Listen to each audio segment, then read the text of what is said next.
Fresh off winning a playoff series for the first time in franchise history, the Blue Jackets lost their top scorer and number one goaltender to free agency.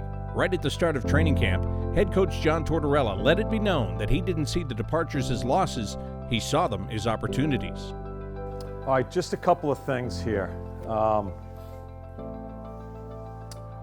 It's going to be major evaluation here, this camp, not only for the guys that played last year as far as where they fit on the team, and new guys pushing to join the club. I think we have some kids here that are going to push people, and there's going to be some surprises as far as what happens with this club here.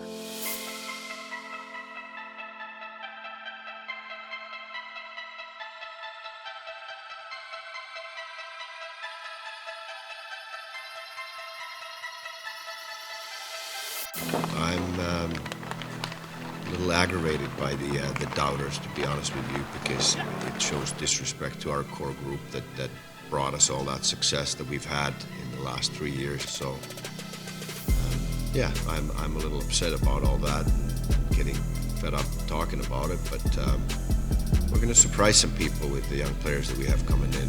Here's Kevin Stenlin's got an opportunity on a breakaway, and he scores! The preseason started with good news when defenseman Zach Werenski agreed to a new 3-year contract. But soon after, Brandon Dubinsky was placed on long-term injured reserve with a recurring wrist injury. Then, in what could have been a sign it would be a strange year, a preseason game was canceled when St. Louis had a travel snafu. Through it all, Tortorella's message never wavered. And it's a huge part of what we're going to be this year, starting today.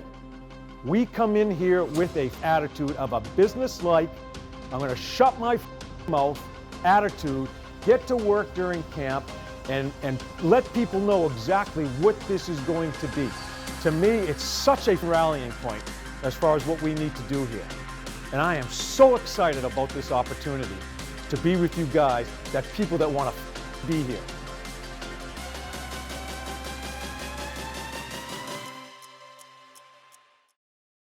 At the start of the season, there was little expectation for the Blue Jackets outside of Columbus. I'm concerned about the goaltending, as we just saw. Korpisalo, I'm not 100% feeling great about number one. Merzlikins, he's been excellent in Europe, but it's not uncommon for a goaltender to come over and struggle a little bit early.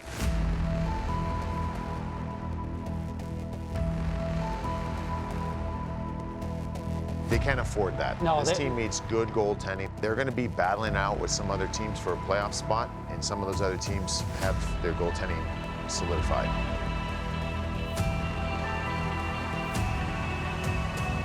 My thing is scoring right now. Who's going to answer the bell for scoring, and how are they going to get it done?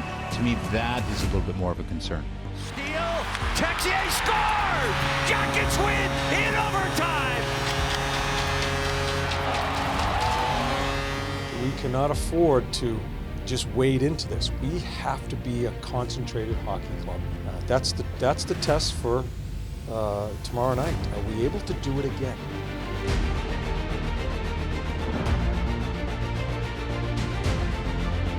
After the first 2 games of the regular season were lopsided losses, 18 of the next 26 were decided by just 1 goal. Sometimes that extra goal wasn't there, or sometimes it would take 1 more save to get the win.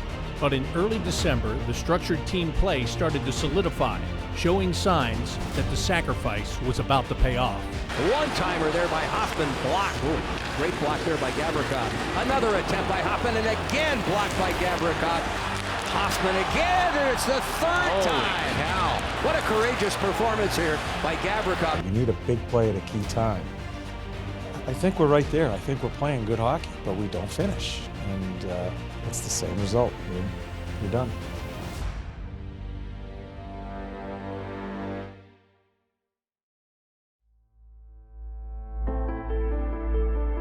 As the Blue Jackets season moved into the second week of December, the team found itself in the midst of a 4-game losing streak.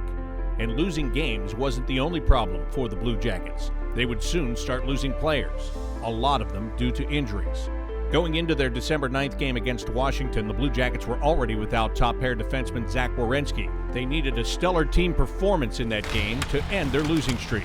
Texier, left wing, shot from a strike angle and scores! It was deflected in front, and the Blue Jackets take the lead. Dubois out of the penalty box, kick save, rebound! How did Korpisalo get across to block that after the initial shot? The Blue Jackets put together a stellar performance as they beat the Capitals 5-2, and it marked the start of a better week. They couldn't find any offense in Pittsburgh, losing 1-0 in overtime, and that was followed by an overtime loss in Ottawa. 4 of a possible 6 points wasn't bad, but it came with a cost. Emil Bemstrom and Josh Anderson both got injured. With that, Kevin Stenlund got his opportunity to come up from Cleveland, and Zach Werenski returned. The next game was a rematch with Washington, in which Korpisalo stole the show in a 3-0 shutout. Carlson, Ovechkin, one-timer, Korpisalo, the stop. Oshie drops to the point. Ovechkin, the one-timer, big rebound off the pad, and Korpisalo will hold. He's now having points in 4 games in a row. How important is it to keep building off of good performances like you guys did tonight? It's huge. I mean, especially this game, if we can build on that. Just points, that's all that matters, getting points, and I hope we get on a good roll here. The 4-game point streak stretched to 9 over the next week and a half. But again, injuries took their toll. Ryan Murray, Andrew Peeke, Oliver Bjorkstrand, and Cam Atkinson all left the ice. But the most shocking injury was yet to come. Jonas Korpisalo went down in the shootout against Chicago just a day before being named an NHL All-Star. That put Elvis Merzlikins on the big stage for a New Year's Eve game at home, still looking for his first NHL win. Zach Werenski helped him to get it.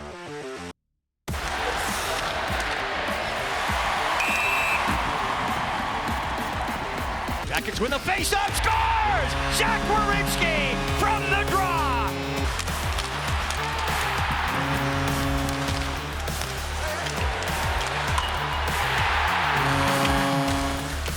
Off a leg, moving in, scores! Hat-trick goal for Zach Werenski! We have a lot of people out. You have to do something different than just your strengths. Like I'm watching Stenlund block shots. I'm watching Lilia block shots. I'm watching Lilia carry the puck and make some plays. So it's about not just being satisfied in what you think you can do with your strength, but making big plays at key times.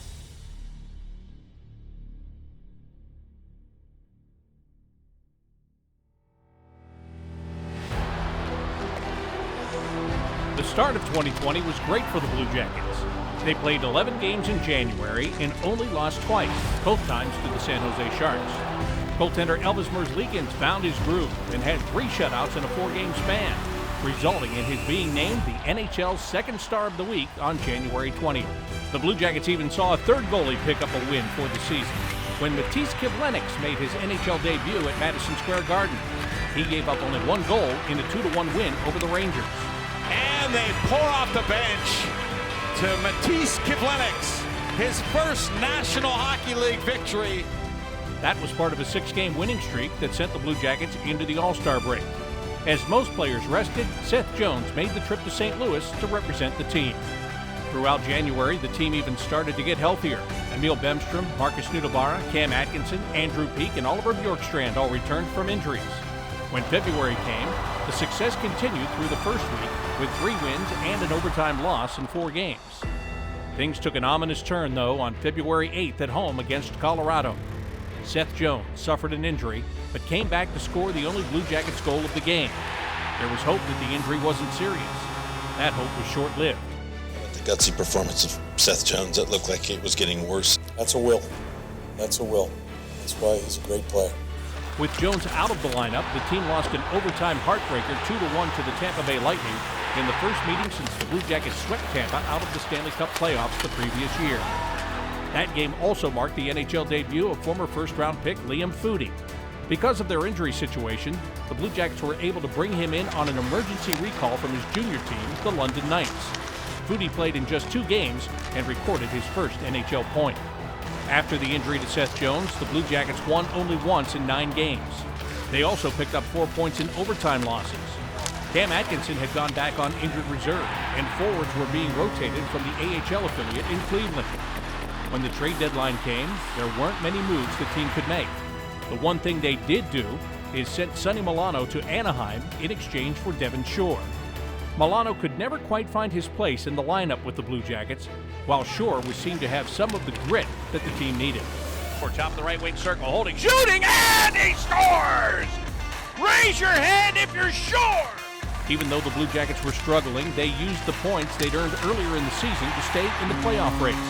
The blue line got a huge lift as Ryan Murray came back from his injury, and he helped the Blue Jackets to score 4 times in the final 8 minutes of regulation, coming from behind to beat Vancouver 5-3 at home to start the month of March.